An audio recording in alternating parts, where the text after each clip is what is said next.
दोस्तों नमस्कार। मैं फिर एक नए वीडियो के साथ आपके सामने उपस्थित हुआ हूँ। मैं रंजीत एडू पॉइंट से। दोस्तों, क्लास इंटर की जो है रेनबो पार्ट 1 पुस्तक की प्रथम प्रोज जो है प्रथम प्रोज है जिसको मैं पढ़ा रहा हूँ आपको लगातार। इससे पहले मैंने दो वीडियो पढ़ा और इसमें पहला चैप्टर है animals in prison by Jawaharlal Nehru के द्वारा। दो वीडियो मैं इसमें पढ़ा चुका हूँ और स्टैंडर्ड 20 से आज मैं पढ़ाना शुरू करें क्योंकि स्टैंडर्ड 19 तक हमने पढ़ा दिया है। ठीक है, तो शुरू करते हैं देर न करते हुए। देखिए दोस्तों, कहते हैं इन देहरादून आई सा ए न्यू एनिमल। कहते हैं कि देहरादून में मैंने एक नए प्रकार के जानवर को देखा और rather an animals which was new to me, बल्कि वह जो जानवर था वो मेरे लिए ही नया था, किसी और के लिए नया ना हो लेकिन मेरे लिए नया था। कौन कह रहा है? जवाहरलाल नेहरू कहते हैं। I was standing at the goal gate talking to the goaler when we noticed a man outside carrying a strange animal। कहते हैं कि I was standing goal gate, मैं जेल के गेट के पास खड़ा था और talking to the goaler यानी जेलर जो था, जेल का जो जेलर होता है उसके साथ मैं बात कर रहा था। when तभी वी नोटिस, मैंने नोटिस किया, मैंने ध्यान दिया कि ए मैन यानी एक आदमी outside carrying a strange animal, एक स्ट्रेंज यानी अनजान, उनके लिए जवाहरलाल नेहरू अनजान था, एक अनजान जानवर को लेकर जा रहा था। ठीक है, द गोलर सेंट फॉर हिम, जो जेलर था यानी गोलर यहाँ जेलर हो गया, जेलर ने उसे बुलवाया, किसको? उस आदमी को जो जा रहा था। एंड आई सा, और मैंने देखा, some things between a lizard and crocodiles about 2 feet long with calm and a scaly covering. कहते हैं कि मैंने देखा कुछ छिपकली की तरह या क्रोकोडाइल्स मतलब मगरमच्छ की तरह, कुछ इस तरह का था उसके कंधे पर। अबाउट 2 फीट, लगभग 2 फीट लंबा था। विथ क्लेव मतलब नुकीला पंजों वाला था। एंड द क्लेवी कवरिंग मतलब पपड़ीदार कवर वाला कोई जानवर था, किसके? तो उस व्यक्ति के कंधे पर। This animal which was very much alive, वह एनिमल जो कि उसके कंधे पर था वो अभी जीवित था। ठीक है, had been twisted round in a most peculiar way forming a kind of knot. कहते हैं कि उस जानवर को, वो व्यक्ति जो था, एक मोस्ट पेक्यूलियर वे, एक मतलब एक राउंड रूप में लपेट कर किसी चीज में जैसे बोड़ा हो उसमें लपेट कर बांध कर उसमें बांधा हुआ था। And each owner had passed a pole through this knot was merrily carrying it in this fashion. कहते उसका जो मालिक था, जो लिया था, उसमें एक पोल यानी बांस घुसेड़ कर, जैसे बोड़े में रख लिया था और उसमें एक बांस घुसेड़ कर थ्रो एक खुशमिजाजी के साथ उसे अपने कंधे पर लेकर उसे जा रहा था। ही कॉल्ड इट ए बो, उसे इस जानवर को बो कह रहा था, यानी जो व्यक्ति ले जा रहा था उस जानवर का नाम वो बो बता रहा था। When asked by the gaoler what he proposed to do with it, जब गोलर ने पूछा, नहीं जेलर ने जब पूछा कि तुम इसका क्या करोगे, he replied with a broad smile that he would make भूजी। कहता है कि तब उसने, जो व्यक्ति था जो ले जा रहा था, उसने जवाब दिया कि मैं उसे भूजी बनाऊंगा, मतलब भुजिया बनाऊंगा, कोई खाने वाला चीज होगा भूजी उस क्षेत्र का, तो वो भूजी बनाए। एक काइंड ऑफ करी मतलब एक तरह का वो करी था, खाने वाला करी बनाएगा। आउट ऑफ इट, ठीक है, इसका। He was a forest dweller, वो जो व्यक्ति था वो क्या था? जंगली व्यक्ति था। Subsequently I discovered from reading FW champions book. कहता है सबसिक्वेंटली, तत्पश्चात मुझे पढ़ने पर, अनडिस्कवर मुझे पढ़ने पर पता चला, क्या प्रेस करें, FW champions book, FW champions की बुक है the jungle in sunlight and shadow. उनकी जो पुस्तक है उसको पढ़ने का पता चला कि that this animals was the pangolin, मतलब वह जो जानवर था जो ले जा रहा था व्यक्ति, उसका नाम पेंगुलिन था। जवाहरलाल नेहरू बोले कि FW चैंपियंस की book the jungle in the sunlight and shadow मैंने पढ़ा, तो उसमें इस जानवर का जिक्र, जिसका नाम था पेंगुलिन। ठीक है दोस्तों, अब चलते हैं 21 स्टेंजा की तरफ।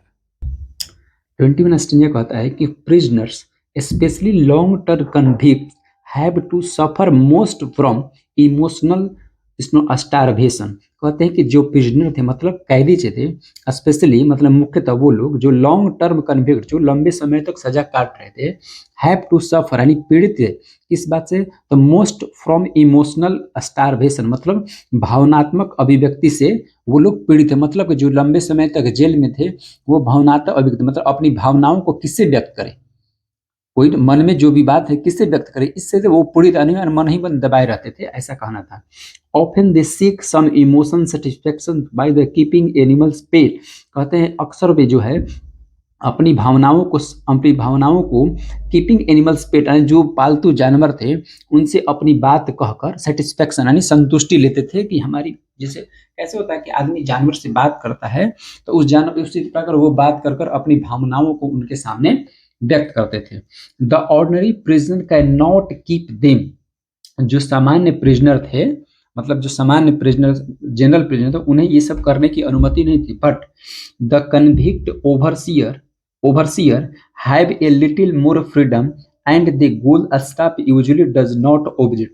लेकिन जो कन्विक्ट ओवरसियर थे उसी में जैसे बहुत सारे कैदी होते थे तो उसमें अलग अलग कैटेगरी होता है, तो ओवरसियर सीरीज के जो कन्विक्ट थे उन्हें ए लिटिल कुछ फ्रीडम थी यानी कुछ स्वतंत्रता थी इस प्रकार की कि आप कोई जानवर रख ले, उन्हें जो जेल के स्टाफ थे यूजुअली माने अक्सर उन्हें कोई मना नहीं करते थे यानी ऑब्जेक्ट नहीं करते थे।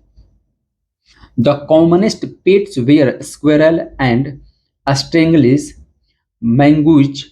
मैंगूज कहते हैं कि वहां पर जो सामान्य जो जानवर थे वो थे स्क्वेरल नहीं, गिलहरी को पालतू आप बना सकते हैं। उसमें आश्चर्य की बात है, स्ट्रेंजली मतलब आश्चर्य की बात है कि उसमें नेवले भी थे, ठीक, उससे भी आप पालतू बना सकते हैं। Dogs are not allow in the goal.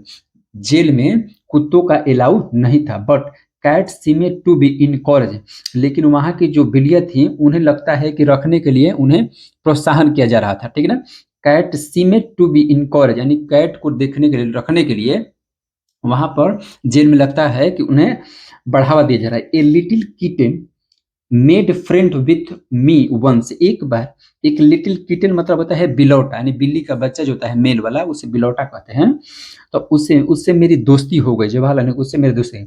It it belongs to a gaol official. कहता है कि वो किसी ऑफिस के जो जेल के मालिक यानी जेल के जो ऑफिसर थे उसी के घर का था।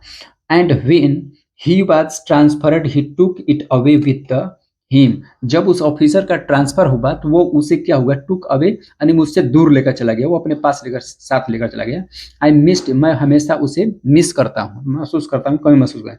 अल तो यद्यपि डॉग्स आर नॉट, यद्यपि वहां कुत्तों को अलाउ नहीं था। I got tie up with some dogs accidentally in Dehradun. मुझे वहां पर अचानक देहरादून में कुछ कुत्तों से क्या हो गई, लगाव हो गया, ठीक है ना, लगाव हो गया। आई गोट टाई अप लगाव हो गया कुछ कुत्तों से। A gaol official had brought a pitch and then he was transferred he deserted her. कहते हैं कि एक गोल ऑफिशियल था जो कि अपने साथ ए बिच मतलब होता है कुतिया, ठीक है, कुतिया अपने साथ रखा था, वहां पर लाया था। एंड देन ही वाज तब उस फिर उसका ट्रांसफर हो गया। एंड ही डिजर्ट हिम और उसे वो छोड़कर चला गया, किसको, उस कुतिया को। The poor poor thing become a homeless wander.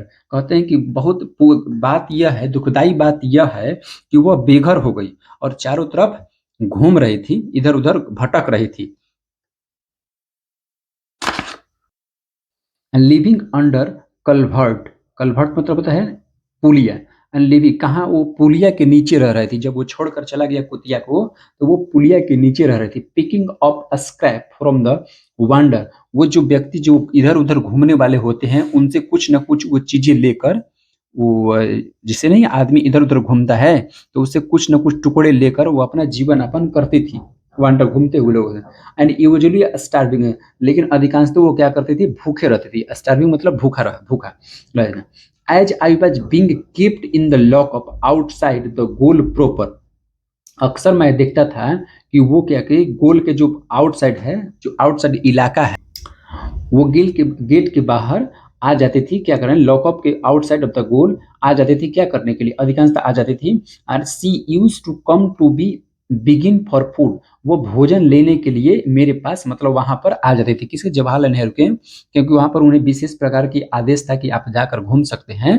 तो कहते हैं कि वो गेट के पार आ जाती थी मुझसे भोजन मांगने के लिए। I began to feed her regularly, मैं उससे भोजन हमेशा कराता रहता था। And she gave birth a litter of pups under the culvert, कहते हैं कि अब क्या हुआ कि वो क्या के जन्म दी कुछ बच्चे को, यानी कुत्ते के बच्चे को जन्म दी। किसे? तो नालिया के, जो पुलिया था उस पुलिये के नीचे जो है कुछ छोटे छोटे बच्चों को वो जन्म दी, यानी लिटिल ऑफ पॉप्स मतलब कुत्ते के बच्चे जो छोटे छोटे होते हैं।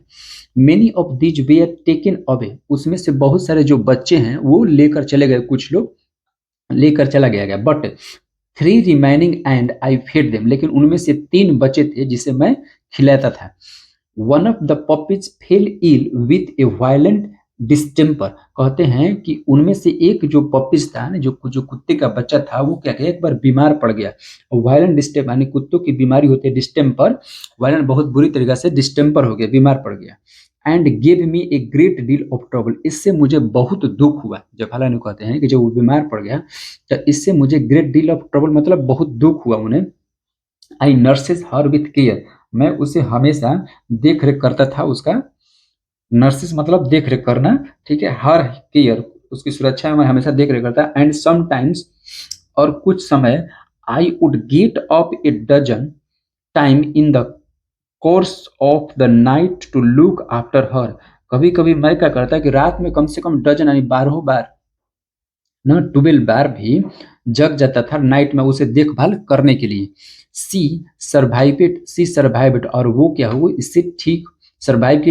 And was happy that my nursing had pulled her round, और वो सर्वाइव हो गए, और इस मेरे सुरक्षा से, मेरे करने से, नर्सिंग करने से मतलब उनकी सेवा करने से वो क्या हो गई, ठीक हो गई, पूरी तरह से ठीक हो गई, जिससे मैं बहुत अपने आप को खुश खुश महसूस, मैं बहुत प्रसन्न हुआ मेरे, क्योंकि मेरी सेवाओं से वो बच गई, इसलिए मैं बहुत प्रसन्न हूँ। कहते हैं आई एम हैप्पी, मैं बहुत खुश हुआ।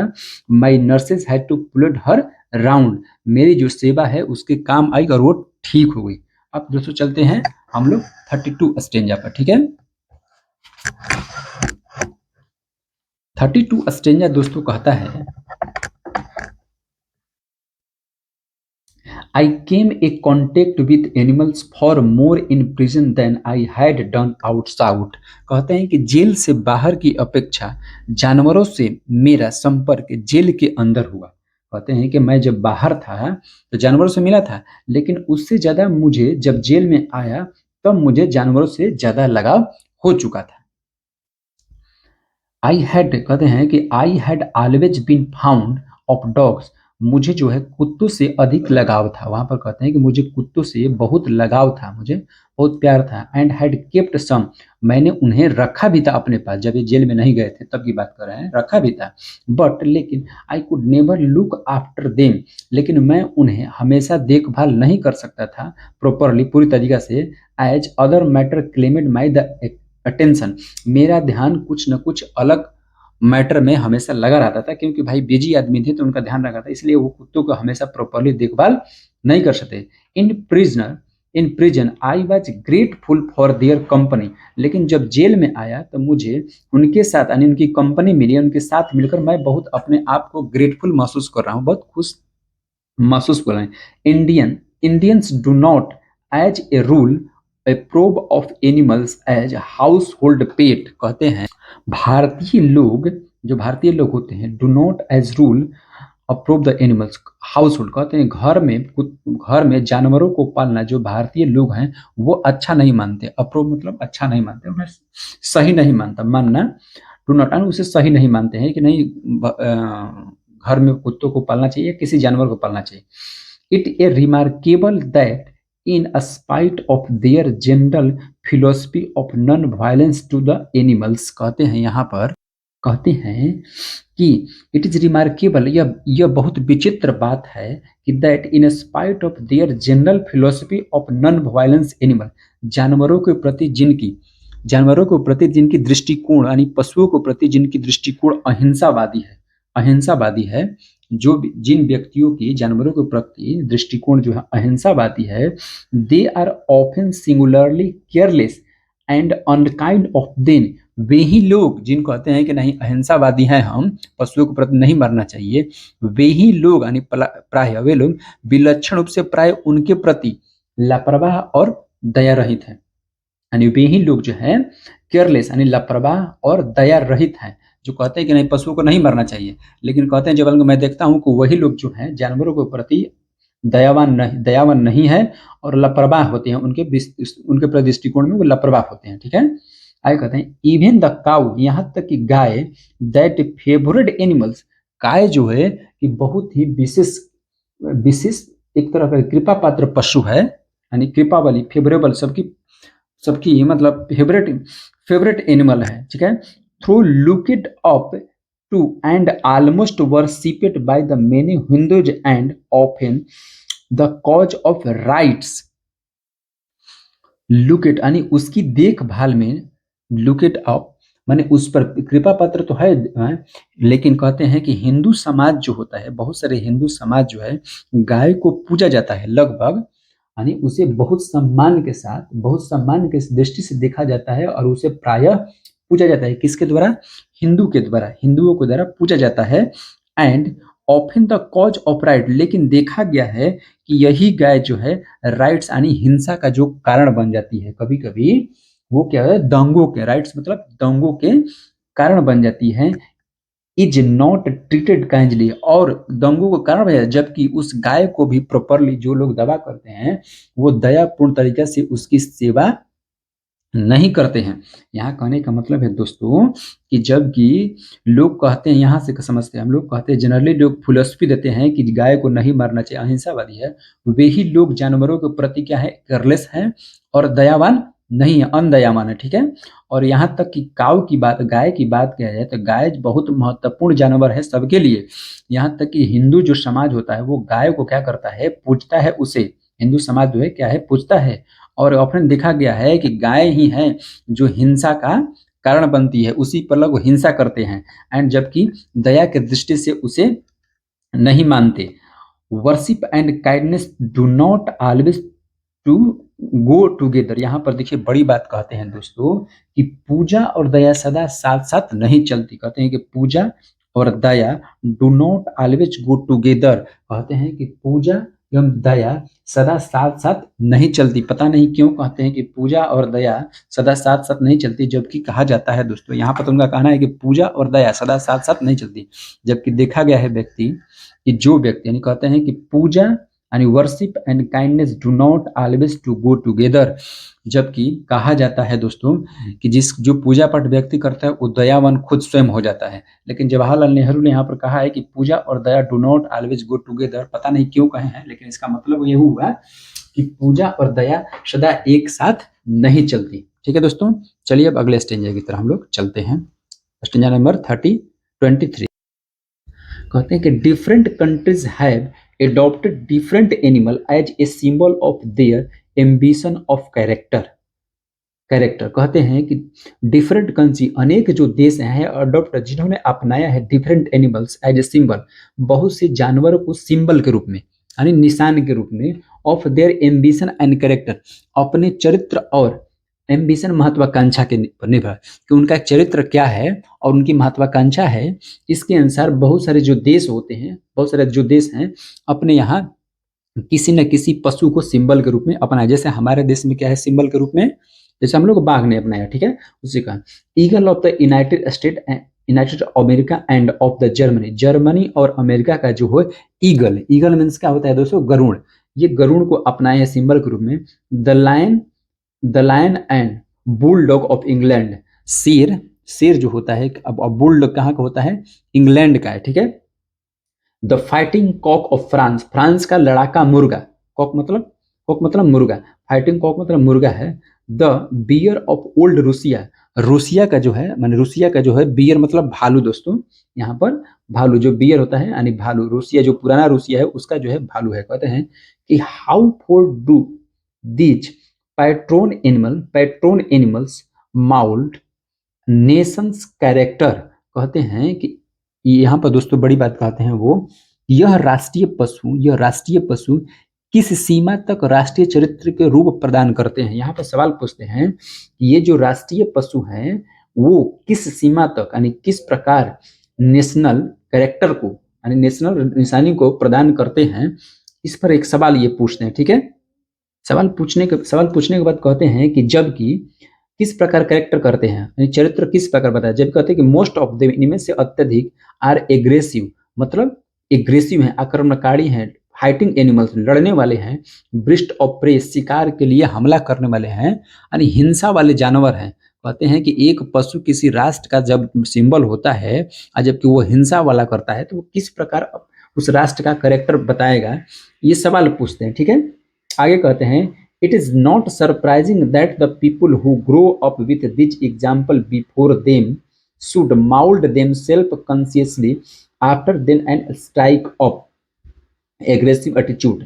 यहाँ से दोस्तों हम लोग पढ़ते हैं कि कहते हैं कि इट इज नॉट सरप्राइजिंग, यह आश्चर्य की बात नहीं है, the people who grow up with this example, कहते हैं वे लोग जो इन उदाहरणों को रखकर बड़े होते हैं यानी ग्रो करते हैं, वे लोग जो इन उदाहरणों को यानी सिंबलों को रखकर बड़े होते हैं, बिफोर पहले, they should mould themselves consciously after them, कहते हैं कि वे जानबूझकर वे लोग जानबूझकर उस प्रकार से अपने आप को बनाते हैं, जानबूझकर स्वयं को वैसा बनाते हैं और आक्रमणशील दृष्टिकोण अपनाते हैं, और बाद में क्या करते हैं अपने आप को उस तरह से बनाते हैं और अपने आप को दिखाते हैं कि हम कॉन्शियस हैं।